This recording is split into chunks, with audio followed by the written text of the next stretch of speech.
Hallelujah. Hallelujah. Hallelujah.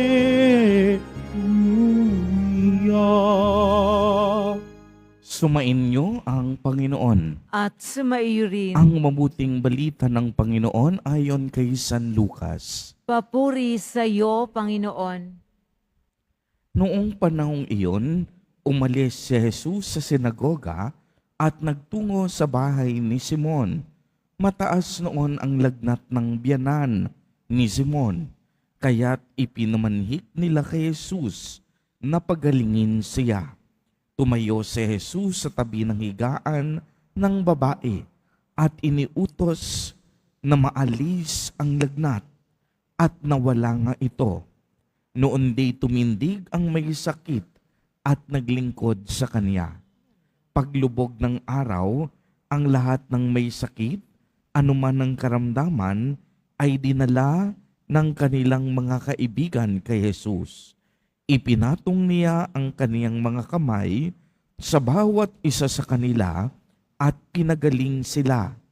Nagsilabas sa marami ang mga demonyo, sabay sigaw, "Ikaw ang anak ng Diyos." Ngunit sinaway sila ni Jesus at hindi pinahintulutang magsalita sapagkat nakilala nila na siya ang Mesiyas. Nang umaga na, umalis si Jesus at nagpunta sa isang ilang na puok. Hinanap siya ng mga tao at nang matagpuan ay pinakiusapang huwag mo nang umalis.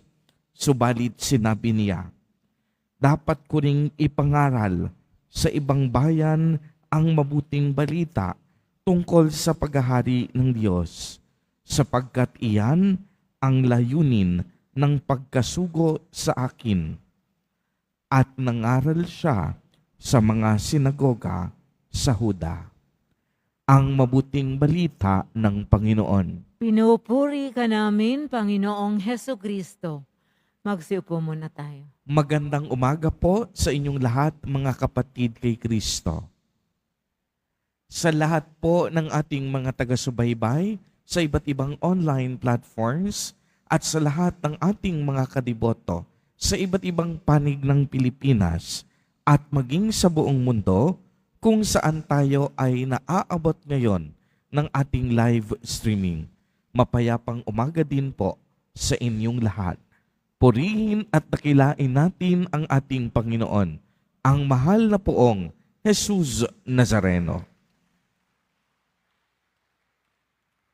Mga kapatid kay Kristo at mga kadiboto, malugod po namin kayong tinatanggap sa Basilica Minor at Pambansang Dambana ni Jesus Nazareno.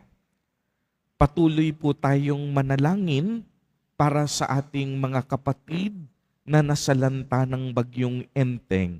Patuloy pa rin po ang pagbuhos ng ulan at marami sa ating mga kapatid ang apektado na ng iba't ibang uri ng pagbaha at ng iba't ibang pagguho ng lupa. Kaya isama po natin sa ating mga panalangin sa espesyal na paraan ang kanilang kaligtasan at mabuting kalagayan. Kung inyo pong mapapansin, mahahati po natin sa tatlong bahagi ang ating ebanghelyo sa araw na ito. Ang una, pagpapagaling ni Jesus sa biyanan ni Simon o kilala natin bilang Pedro sapagkat ito ay nilalagnat. Ang ikalawa, ang pagpapagaling ni Jesus sa lahat ng may sakit at ito ay ginawa niya pagkatapos niyang pagalingin ang biyanan ni Simon. At ang ikatlo, kinabukasan patuloy ang pagpapahayag ni Jesus Nazareno sa pagpapalaganap ng mabuting balita. Kung inyong mapapansin, tuloy-tuloy, walang kupas at walang patid ang ministeryo na ginagawa ni Jesus Nazareno. Masasabi natin habang nandito siya sa lupa ay wala siyang sinayang na panahon. Noong siya'y nagsimula na para sa mga gawaing pangkaligtasan ng Diyos. Wala siyang piniling oras. Wala siyang piniling pagkakataon. Ang bawat araw sa Kanya ay mahalaga. Ang bawat pagkakataon sa Kanya ay pagkakataon upang ipamalas ang pagmamahal at kadakilaan ng Diyos. Kaya nga kung inyong mapapansin, yung ibang tao, sa bandang huli ng ating ebanghelyo, nais nilang si Jesus manatili pa sa kanilang bayan. Subalit anong sinabi ni Jesus? Dapat ko ring ipangaral sa ibang bayan ang mabuting balita sa paghahari ng Diyos. Ibig sabihin noon, si Jesus Nazareno ginawa ang lahat ng makakaya upang maabot ang mga tao at maipamalas niya ang awa at habag ng Diyos.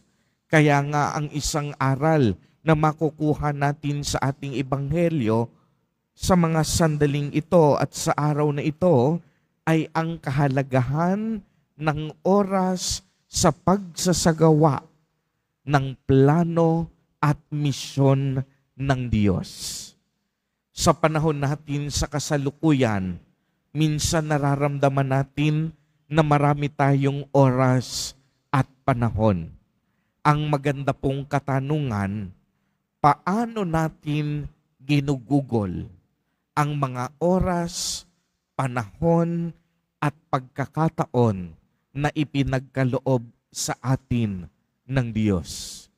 Ginagamit ba natin ito upang ipagpatuloy ang misyong ipinagkatiwala niya sa atin?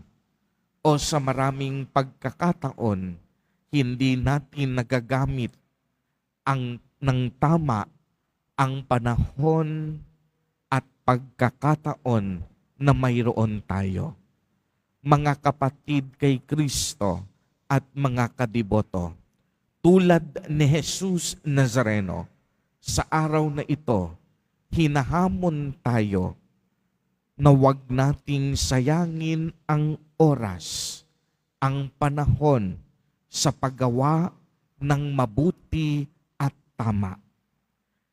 Gamitin natin ang bawat segundo, ang bawat minuto, ang bawat araw, ang bawat linggo, at bawat buwan upang maging instrumento ng awa at pagmamahal ng Diyos.